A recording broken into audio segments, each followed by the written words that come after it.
How mysterious it is, the person who chronicles. In recent memory, people throw around the word king a lot, but I think the term chronicle, to chronicle things, that personality type, as I'm going to examine briefly, is more in line with how people view a king. In the JFK sense of listening to everyone around him and not necessarily being the smartest person in the room, but JFK would have all the smartest people around him and he'd be listening to all these people before he would gather up all their knowledge and make his opinion.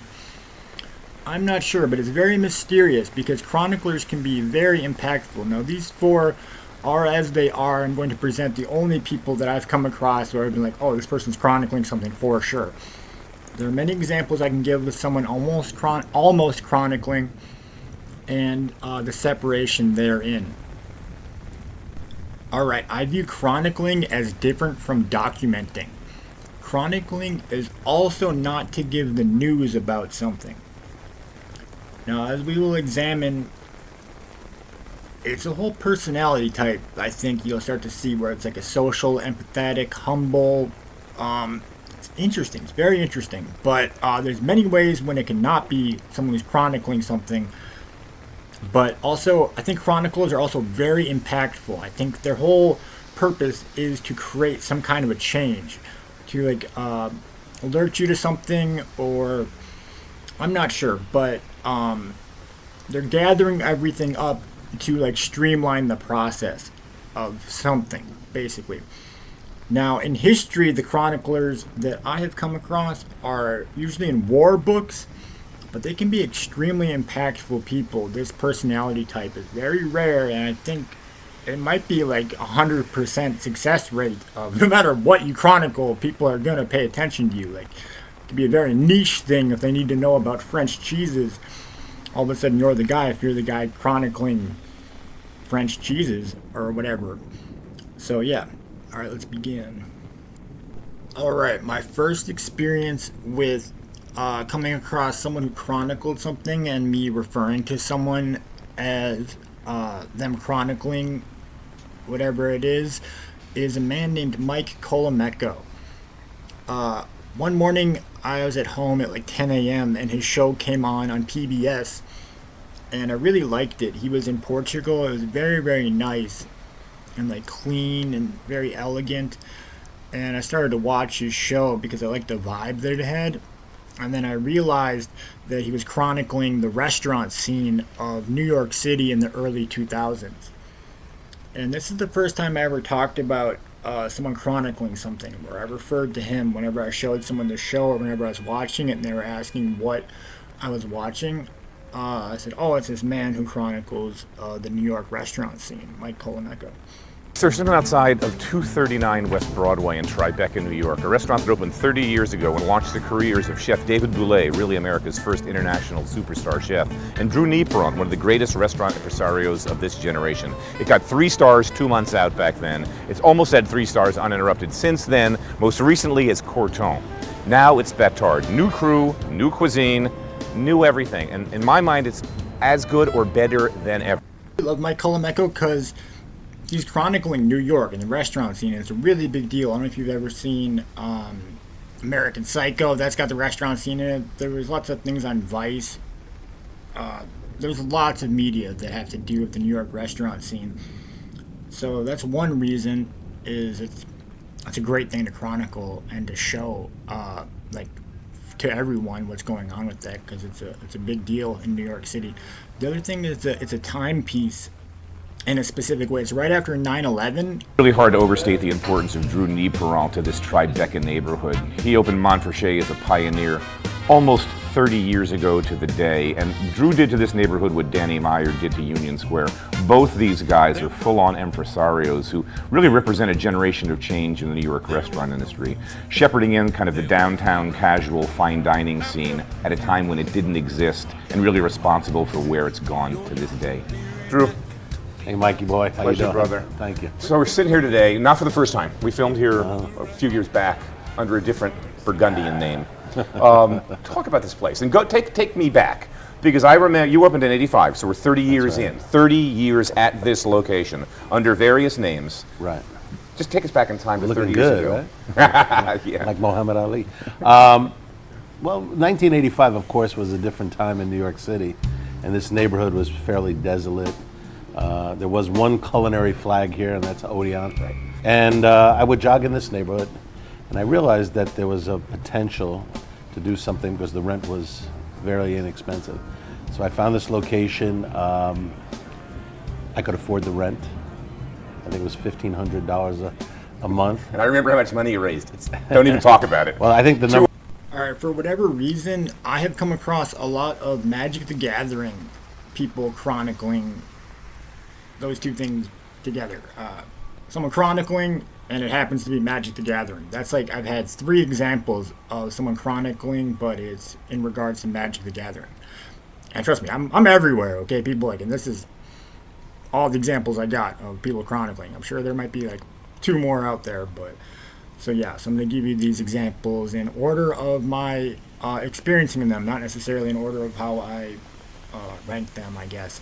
The first one I came across, he does not make videos anymore. His name was Ami, AMMIO2. Welcome to A Guide to Every Deck in Modern. Today we're looking at something spicy, Dice Factory. Dice Factory is a colorless combo deck that leverages the mana from the Urzatron lands and synergies between various artifacts that either have charge counters or grant them.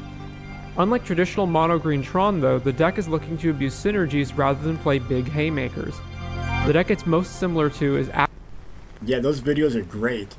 I watched all of them. I am not sure if I was watching Magic the Gathering on YouTube before that, or if I even cared about Magic the Gathering at all, but once I started watching all of his videos, I was like, I wonder what I would play if I played Magic the Gathering.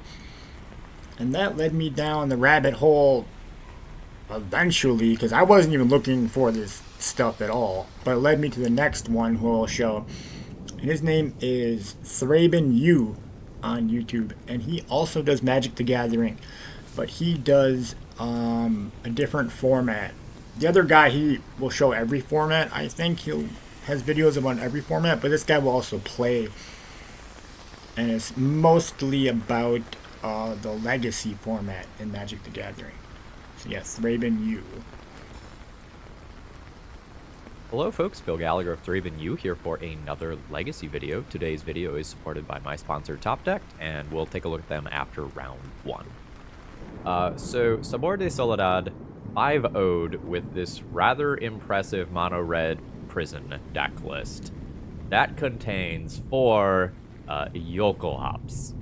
Not 100% sure on the pronunciation. Did a quick Google, everyone pronounced it a different way. Pretty sure this is, the J is supposed to be a Y sound, but I was getting a lot of like L sounds for the second half here. Not 100% sure. If you're from Iceland and you know how this word is supposed to be pronounced, for sure, let me know in the comments.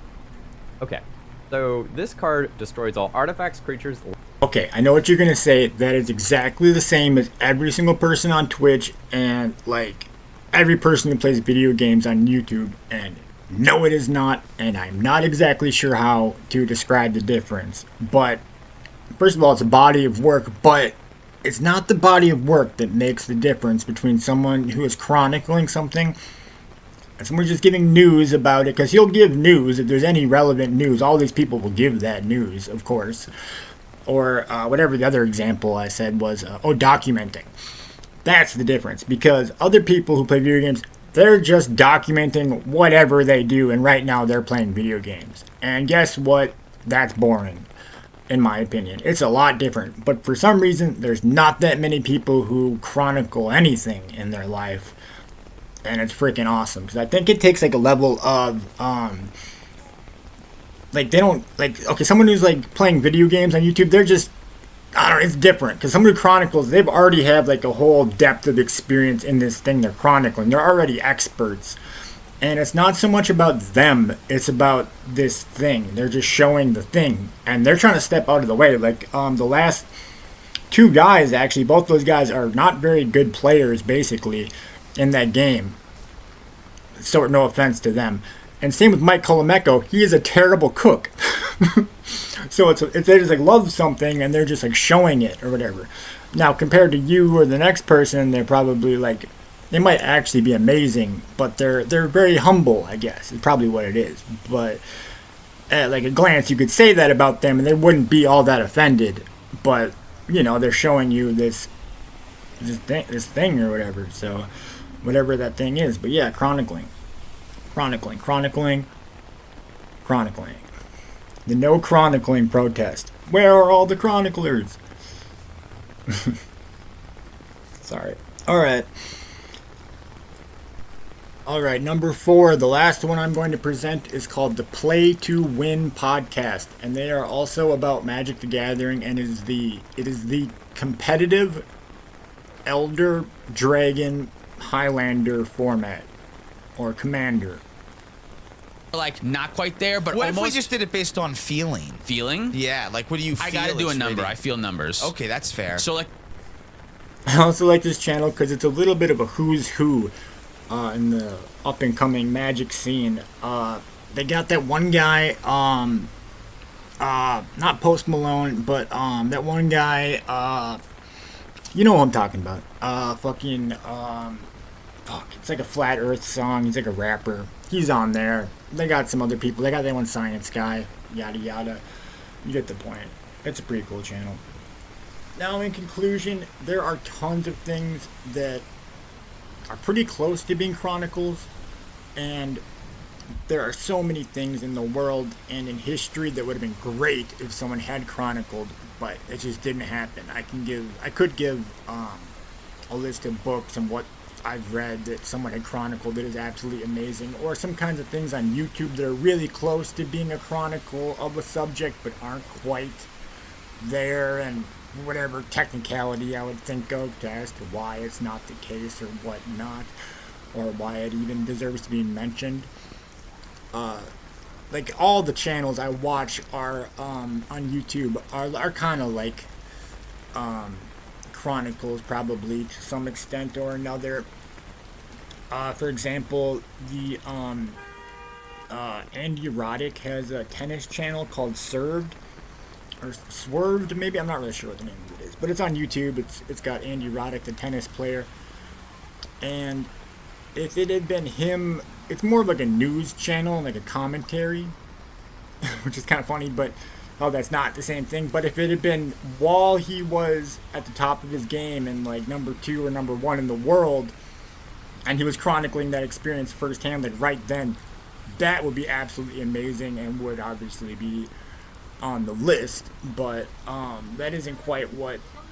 But he does, he almost has that, and he's commentating, which is why he's commentating, because he could have made a chronicle. But anyway, yada yada.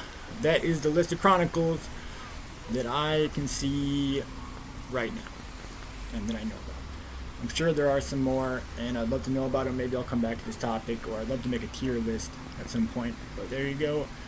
It's been Esau Eric. All right, have a good one.